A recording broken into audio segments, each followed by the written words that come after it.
এবার আপনি দ্বিতীয় রাকাতে গিয়েছেন, প্রথম রাকাত শেষ, দ্বিতীয় রাকাত পড়ছেন, তাশাহুদ পড়েছেন, তৃতীয় রাকাত পড়েছেন, চতুর্থ রাকাত পড়েছেন, শেষ বৈঠকে বসেছেন। বসার পরে আপনি কি পড়ছেন? আপনি কিন্তু এখন বসে আছেন, দাঁড়িয়ে আছেন কি? বসে আছেন। বসে বসে আপনি পড়ছেন আত-তাহিয়াতু লিল্লাহ ওয়াস সালাওয়াত ওয়াত তাইয়্যিবাত। সংক্ষিপ্ত অর্থ হচ্ছে সমস্ত শারীরিক ইবাদত, আর্থিক ইবাদত এবং মৌখিক ইবাদত, সব ইবাদত আল্লাহর জন্য। কার জন্য? আল্লাহর জন্য।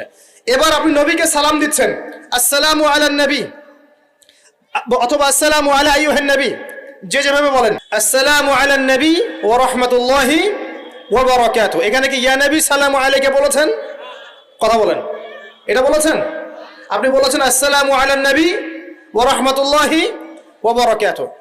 হে নবী, হে আল্লাহর নবী, আপনার প্রতি আল্লাহর পক্ষ থেকে শান্তি, রহমত, বরকত নাজিল হোক। সুবহানাল্লাহ। এই সালাম দেওয়ার সময়